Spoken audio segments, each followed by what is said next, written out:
სამუშაოს მაძიებელთა რეგისტრაცია გრძელდება საქართველოს 25 ქალაქში უკვე მუშაობს 3000 აგენტი აღრიცხვის პირველი ეტაპი 2 თვეში დასრულდება. დღეს რეგისტრაციის პროცესში მონაწილეობის მისაღებად ოზურგეთში დასაქმების მინისტრი პაატა ტრაპაიძე ჩავიდა. როგორ მიმდინარეობს სამუშაოს მაძიებელთა რეგისტრაცია და რა პრობლემები აწუხებს დასაქმების კუთხით გურიის რეგიონს? ამ კითხვებზე პასუხების მისაღებად ოზურგეთში დასაქმების მინისტრი თავად ჩავიდა. პაატა ტრაპაიძე მიმინოშვილების სამსულიან ოჯახს ესტუმრა, სადაც არც ერთი წევრი არ მუშაობს. მინისტრი ოჯახის პრობლემებს გაეცნო და სასურველი სამუშაოს არჩევაშიც დაეხმარა. იგი მართავთ ეხლა საერთოდ იგი ვერასდროს გადაძანებს გოგონაკოდებს. იგი მართავთ? არა. აი ესე ერთ-ერთი პრობლემა ის არის, რომ ადამიანების სახში სხედან არ მიმართავენ უბრალოდ.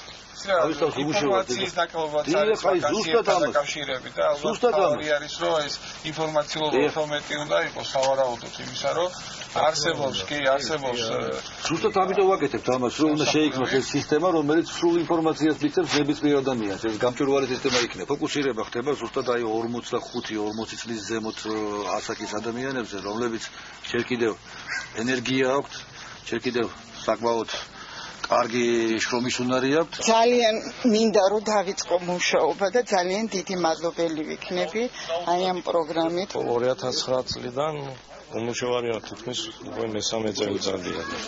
თუ დასაქმება იქნება, მე ჯერ კიდევ შემიძლია მუშაობა და ვნახოთ რა არის, რა იქნება. სამუშაოს მაძიებელთა ბაზის შექმნა 25 ივლისს დაიწყო. 25 ქალაქში ამ მიმართულებით 3000 აგენტი მუშაობს. შეიქმნა სპეციალური კითხვარი, რომლის საშუალებით სამინისტრო სამუშაოს მაძიებელთა რაოდენობას დაადგენს. ასევე განისაზღვრება, რომელია ყველაზე მოთხოვნადი სფერო თუ პროფესია. ჩვენი აგენტები თქვენთან მოვლენ, ჩაიწერენ სულ ყველას. რა პრობლემა გვაქვს, აი როგორ იყო დასაქმებული, რა იყო დასაქმებული, რა არის, ხო?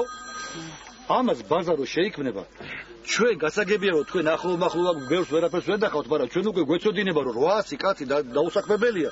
ესე იგი აქ უნდა გაკეთდეს ისეთი რამე, რომელიც ერთიანად დაგასაქმებს თქვენ. მოგვიანებით დასაქმების მინისტრი გურიის ერთ-ერთ სოფელში, ნარუდში ჩავიდა და მოსახლეობა შეხვდა. ადგილობრივების მთავარი პრობლემა დასაქმებაა, თუმცა მოსახლეობამ პაატა ტრაპაიძეს დახმარება ინფრასტრუქტურის მოწესრიგებაშიც თხოვა. რას კი შემეძლება გარდა იმისა რომ მე შევძლებ ხო ყველაფერზე წამსვლელი ვარ სამუშაოს რაც შეეხება უბრალოდ იყოს დასაქმება თავარი ეგ არის ჩვენი მოთხოვნა დანარჩენი გზასთემას რაც შეეხება თავადაც ხედავთ ყველაფერს რომ მდგომარეობა არ გვაქვს არანაირი გასართობი კლუბი არაფერი რასაც ყველაზე მთავარი რაც დავინახე აქ პირადად რომ ისინი იმედით არიან ისინი უყურებენ იმას რომ მათ მომავალი აქვთ და ბევრი ადამიანი რომელიც დღეს მათი შვილები მათი დები და მათი ძმები რომლებიც ასულები არიან თურქეთში სამუშაოდ და ჩემის აზრით ეს ძალიან ცუდია და ჩვენ კარგავთ უზარმაზარ სამუშაო ძალას ჯანმრთელ სამუშაო ძალას რომელსაც შეუძლია დოულათის მოტანა ის აქ უნდა იყოს დასაქმებული.